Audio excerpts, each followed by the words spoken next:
So we've spent a lot of time talking about the theory of AI fragility. The technical reasons why these models can be so brittle. But what happens when that theory smacks right into the real world? Well, today we're moving past the abstract. We're going to dive into the very real, and sometimes pretty severe, consequences of bad AI data. Let's get right into it. Okay, before we properly jump in, just a quick but important heads up. This is Module 9 of our 10-part series all about why language models are so fragile. Everything we're covering today is based on a big report from Virtualization Options LLC, and it's really meant as general guidance, so it's not legal or financial advice, and there's no warranty. Make sure you chat with your own financial, technical, and legal pros before you take any action. And just remember, what we cover in these modules is really just a small piece of the full research report. All right, let's do this. In this first section, we're basically bridging the gap. We're stepping out of the clean, theoretical lab and into the messy, high-stakes reality where these AI systems are actually running. So, this is the big question, right? It's the one that really matters for anyone building or using AI today.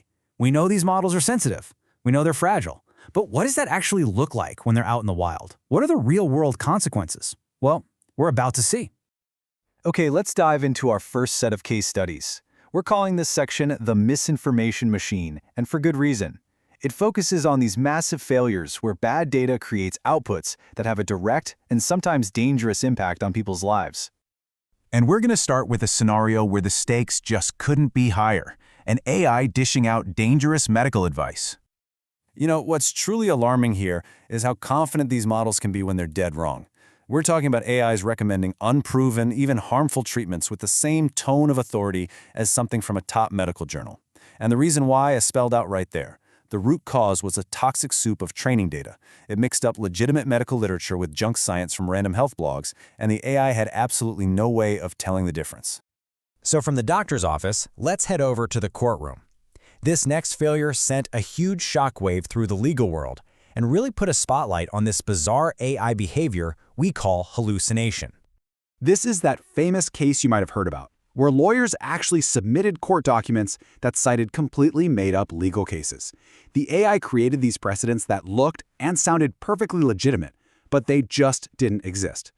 The key thing to get here is that the model was a master of style. It knew what a legal citation was supposed to look like, but it wasn't connected to a database of actual law. It was a fantastic mimic, but a horrible researcher, and it led to some very real, very embarrassing consequences. And the high-stakes errors just keep on coming. This time in the world of finance, where bad AI advice can carry some pretty enormous risks. And here we see the exact same pattern playing out again. You have AI models giving out financial advice that flat out violates regulations or is based on totally outdated information. And why? Because once again, the training data was a complete jumble, a mix of expert analysis scraped right alongside wild speculation from some random forums and blogs. The model simply couldn't tell the signal from all that noise. Okay, so we've seen some of these big public-facing disasters.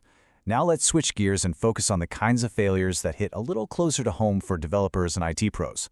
Welcome to the world of your new and sometimes very unreliable digital coworker. Now, this slide shows something that kind of breaks your brain a little, because it goes against everything we assume about technology. We think it's always supposed to get better, right? Well, apparently not. This is wild. Researchers found that GPT-4's accuracy on some really specific tasks dropped, like a lot, in just a few months. The most likely reason? Updates that were supposed to make it better accidentally messed up things it had already learned. That is a huge deal for anyone trying to manage AI in a real production environment. This brings us to a tool that, let's be honest, many of us are using every single day, and it highlights a really sneaky danger: the insecure code assistant. So what's really important to get here is that the AI isn't being malicious. It's not trying to hack you. It's just a mirror. It suggests code with serious security holes, like SQL injections, because it learned from countless public code repositories that are already filled with those exact same flaws. It's just repeating the bad habits it was taught, and in the process, it can introduce huge vulnerabilities right into your new projects. And this whole theme of unreliability leads us straight to an experience that I am pretty sure we've all had to suffer through: dealing with some truly frustrating chatbots. You know that feeling, right? You're talking to a bot and it completely forgets something you told it just 2 sentences ago, or it just stops mid-sentence. This is why. The model's training data was full of fragmented text and choppy, inconsistent conversations from all over the internet. So the bot isn't really broken, it's just behaving exactly the way its chaotic training data taught it to behave.